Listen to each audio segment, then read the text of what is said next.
Donc nous allons vous présenter avec Sébastien Gillet, Didier Bouillon, directeur général délégué à l'export de Business France et moi-même en charge de la gestion des sites, ce projet. Simplement, Monsieur le Ministre, vous avez eu l'amabilité hier de vous arrêter sur le stand d'Aichi, vous a présenté ce projet qui vise à accompagner les entreprises françaises à l'export et notamment sur ce marché japonais. Donc merci de quelques mots parce que c'est important. Le gouvernement français nous soutient totalement.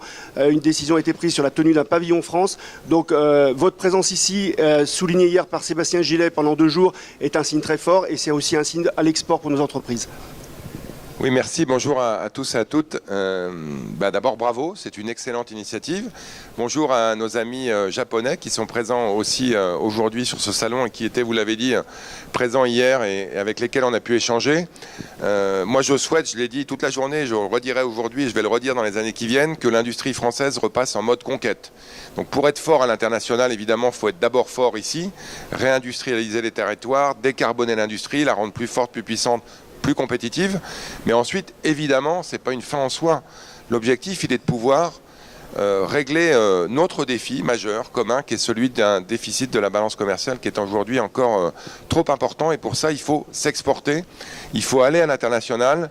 Et il y a une expression qui disait dans un film célèbre « If you can make it there, you can make it anywhere ». Si vous pouvez le faire à New York, vous le ferez n'importe où dans le monde. Moi, j'ai envie de vous dire, si vous pouvez le faire à Aichi, vous le ferez partout dans le monde, parce que Aichi, c'est le royaume de Toyota. Et il n'y a sans doute pas de zone industrielle, de région industrielle plus forte, plus puissante et plus symptomatique de la capacité du Japon à se projeter dans le monde depuis des décennies que cette zone-là. Donc vraiment, bravo à vous d'avoir choisi ce partenariat avec une zone exceptionnelle. Maintenant, il va falloir faire, comme on dit. Donc vous avez 1 an pour livrer un bel événement aussi beau que celui-là à Aichi l'année prochaine, et surtout que de cet événement sortent des choses extrêmement concrètes en termes de contrats, en termes de partenariats, en termes d'associations entre l'industrie française et l'industrie japonaise. Merci beaucoup. Merci Monsieur le Ministre. Merci de votre soutien. Je vous file. Merci.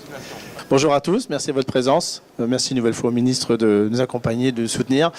Alors c'est vrai que ce sujet de Global Industrie Japon, maintenant SMS, il a 5 ans, parce que c'est lors de la création de Global Industrie en 2018 que Christophe a été avec le gouverneur d'Aichi à l'époque pour presque signer différents dossiers qui concernaient bien sûr le groupe, mais déjà qu'il y avait cette idée de faire un Global Industrie au Japon.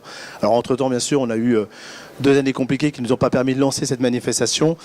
Je pense que 2023-2024, en tout cas, est la bonne année. Pourquoi ? Parce que Global Industrie aujourd'hui a atteint quand même une reconnaissance en France, c'est important, et indirectement en Europe à travers son offre, à travers sa légitimité.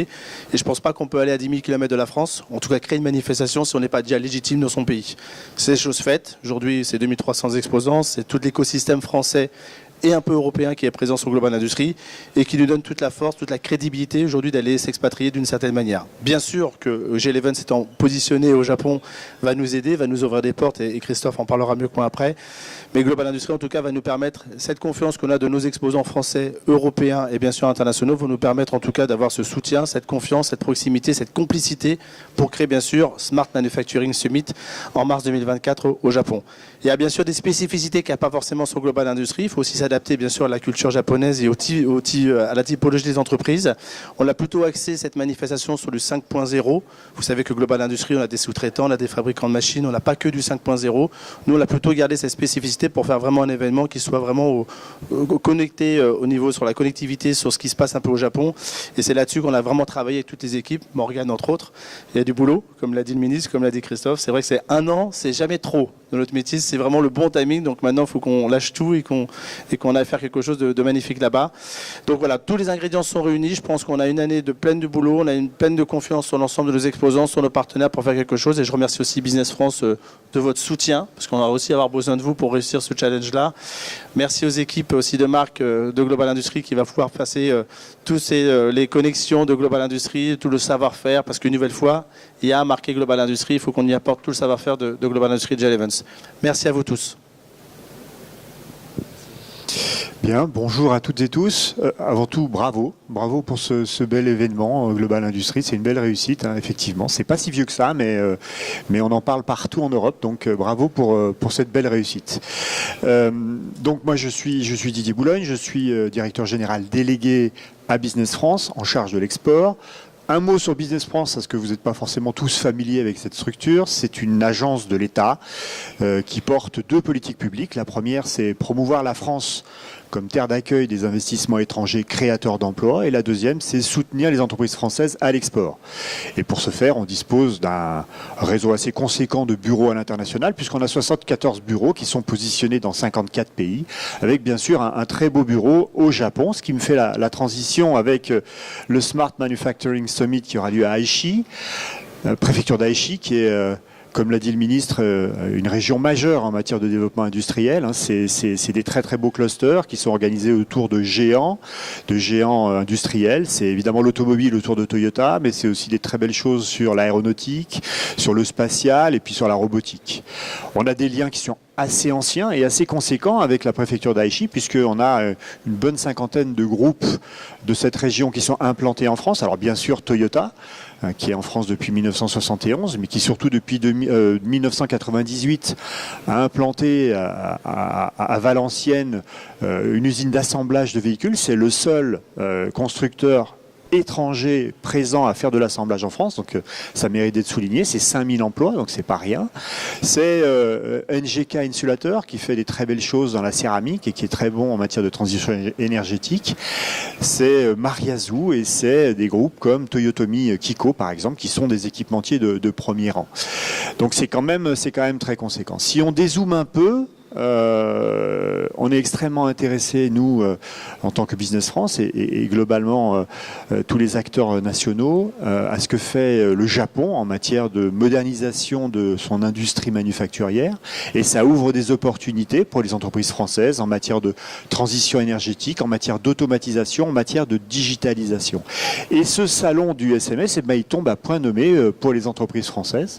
Donc je vous confirme effectivement qu'on aura un pavillon France, un pavillon institutionnel, qui sera, je l'espère, le plus beau possible. Pour ça, il faut qu'on embarque avec nous les régions françaises. On y travaille ensemble, on est en train de discuter avec eux.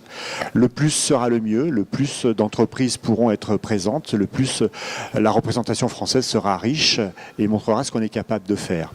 Bien sûr, Business France va déployer la totalité de son offre au maximum, ce qui veut dire préparer les entreprises en amont, les coacher pour utiliser au maximum les capacités d'une exposition sur un salon de ce type. Ça veut dire aussi un effort de communication important qu'on fera ensemble sur ce salon. Ça veut dire aussi mobiliser des acheteurs internationaux, parce que ce qui est important, et le ministre l'a dit, c'est de signer des contrats. Donc on a à cœur, nous, d'amener des grands donneurs d'ordre, en l'occurrence japonais, qui vont venir sur le salon pour que les entreprises françaises s'y retrouvent. Et puis enfin, on aura aussi une séquence attractivité. Et l'idée, c'est de faire valoir aux Japonais l'excellence française, les filières industrielles françaises, et on fera ça évidemment en coordination avec les régions. Voilà, je ne serai pas plus long et je vous remercie.